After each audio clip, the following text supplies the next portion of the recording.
A poor man was married to a beautiful woman. The man and his wife never quarreled. The husband loved his wife. The wife loved her husband. They were very happy. But this happy couple had a rich, handsome neighbor.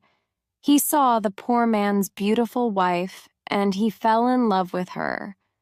I want to marry her myself, he thought. Every day when the woman's husband was working in the fields, the rich man went to the poor man's house. "You're a beautiful woman," he said to the poor man's wife, "but your clothes are old. Why doesn't your husband buy new pretty clothes for you? I'm sure he doesn't love you. If he loved you, he would buy wonderful clothes for you. Divorce him and marry me. I will buy you beautiful new clothes, the best in the land. Then you will be the most beautiful woman in Ethiopia." At first, the woman didn't listen to the rich man, but he came to her house every day, and every day he said the same things. At last, she began to think, "Perhaps my neighbor is right. Why doesn't my husband buy beautiful new clothes for me? Perhaps he doesn't love me." That night, she said to her husband, "Look at me, husband. My clothes are old and ugly. I want new ones. Buy me some new clothes." Her husband smiled at her. "You don't need new clothes," he said. "You are the most beautiful woman in the world to me." She was angry. "Don't you love me?" she said. "If you love me, buy me a new dress." Her husband loved his wife and he wanted to please her. "I have only a little money," he thought, "and I need a new plow. But I want my dear wife to be happy." So the next day, he went to the market and he bought a new dress for his wife. He took it home to her and she put it on. "Thank you, my dear husband," she cried. "Now I know that you love me." When the rich man came to see her again, she was wearing her new dress. "You see," she said to him, "my husband loves me very much. He bought me this beautiful new dress." The rich man shook his head. "But a good husband doesn't only give his wife new clothes," he said. "He gives her gold. Where's your gold necklace? Where are your gold rings? Why doesn't your husband give you those?" He opened a box and showed her some beautiful gold jewelry. "Look at these," he said. "Divorce your husband and marry me, and I will give all these to you." The woman did not listen to him. "Go away," she said. "I love my husband and he loves me and we are happy together." But the rich man came again every day, and every day he showed her the box of jewelry. At last she began to think, "Perhaps the rich man is right. Why doesn't my husband buy gold for me? Doesn't he love me?" That day, she didn't make a fire. She didn't cook a meal. Her husband came home late after a long day in the fields. He was tired and hungry. "There's no dinner for you tonight," his wife said. "You don't love me." "What?" her husband cried. "But my darling, I love you more than anything. You are the most wonderful person in the world." "Then why don't you buy me some gold jewelry?" she said. "When a man loves his wife, he gives her a gold necklace and rings for her fingers." Her husband looked worried. "I spent money on her new clothes," he thought. "How can I find more for gold? I'll go and see my brother. Perhaps he will lend me the money. I must buy gold for my dear wife. I want her to be happy." The next day he went to visit his brother. "Lend me some money, brother," he said, "and I will work for you in your field." "All right," his brother said, "but you must work hard. There are many stones in my field, and you must move them all away." Her husband agreed and took the money. He went to the market and bought some gold jewelry. Then he took it home to his wife. His wife was very happy. She put the necklace round her neck and put the rings on her fingers. "Look at me," she said. "Am I not beautiful?" "You're very beautiful," her husband said. "If you are happy, I am happy." She put her arms round his neck. thank you, my dear husband," she said. "Now I know that you love me." The next day, her husband went out very early, before the sun rose in the sky. He ran to his brother's field. It was covered with stones. "I must work very hard now," he thought. "I must start early and stop late. I must pay my debt to my brother." His wife was working happily at home. "I'll make a wonderful dinner for my husband tonight," she thought. "He gives me wonderful presents. He works hard for me. I know that he loves me." "Hello?" a voice called out. "Are you there?" The woman went outside. Her rich neighbor was there. "Ah, it's you," the woman said. "Listen, neighbor, you were wrong about my husband. Yesterday, he bought me this beautiful jewelry. He loves me very much, and I love him. I will not divorce him. I will not marry you." The rich man was worried. Her husband loves her too much, he thought. If I want her, I must be clever. At last, he said, "Your husband gave you clothes and jewelry, but I can give you more than that." "What? What do you mean?" the woman cried. "Can your husband make miracles?" the rich man asked. "Miracles? No, of course he can't make miracles," the woman answered. "Only God can make miracles. Men cannot make them." "But I can," the man said, "because I love you. Love can make miracles. If your husband loves you, he can make miracles for you. If you love me, I will make miracles for you." "Make a miracle for me now," the woman said. "I can't," the rich man answered. "You must promise to love me first. You must leave your husband and come to me, then I will make wonderful, wonderful miracles for you." The woman said nothing, and the rich man went away. That night, the poor man came home late. He was very tired and hungry. His wife brought water for him, and he washed himself. She brought delicious food for him, and he ate it. "My poor husband," she thought. "He works so hard for me, and he is so tired and hungry. The rich man is foolish.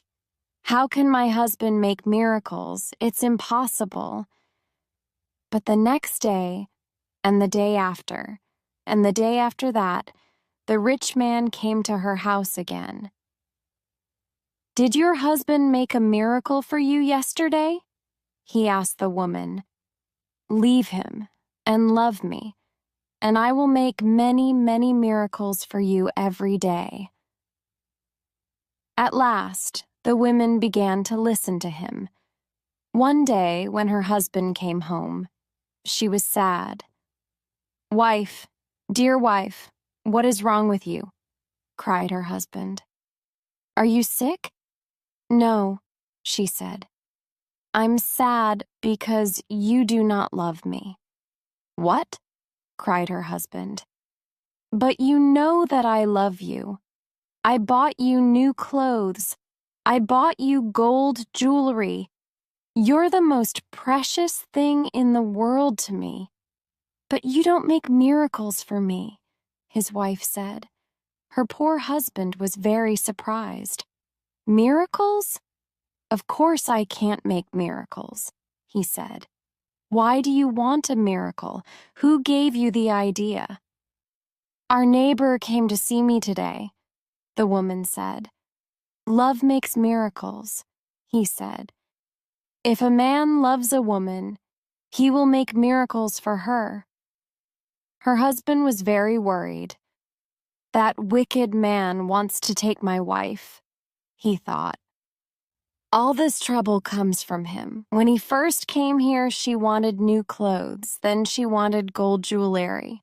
And now she wants a miracle. What can I do?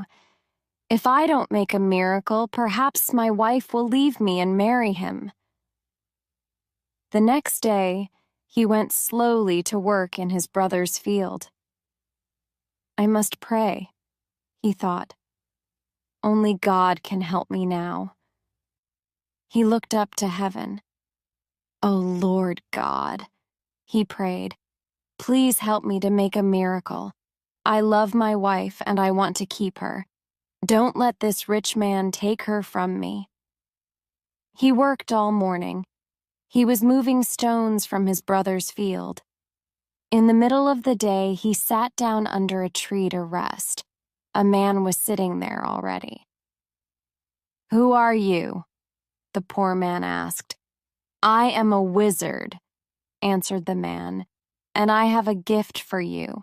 Look, here are 2 sticks. They make miracles. Miracles? The poor man said. He was happy now. What kind of miracles? If you touch a person with the first stick, the wizard said, he will become a donkey. The poor man thought of the rich man, and he smiled. A donkey? He said. That's very good. And if I touch him with the second stick, what will happen? He will become a man again, said the wizard. The poor man took the sticks and jumped up. Oh, thank you, my friend, he said. I prayed to God and he sent you to me. Now I can keep my wife and punish my enemy. He ran home. Wife, he called out. Come here. I'm going to make a miracle. His wife came out of the house. A miracle? She said. What miracle? Look, said her husband. He touched her with the first stick. At once she became a donkey. She lifted her head and tried to speak, but she could not. He-ha, was all she could say. Her husband touched her with the other stick. At once she became a woman again. Husband, that's wonderful, she said. It's a real miracle. How did you do it?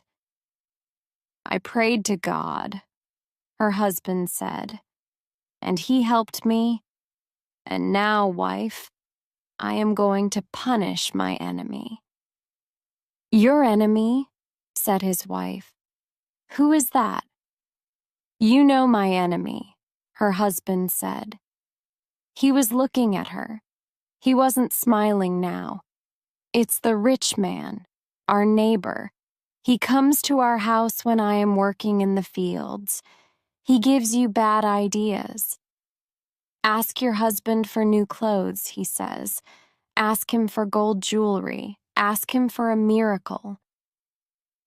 Am I right? Did our rich neighbor give you all these ideas? His wife said nothing. And did you listen to him? Her husband went on. His wife did not look at him. She was ashamed. I'm sorry, she said.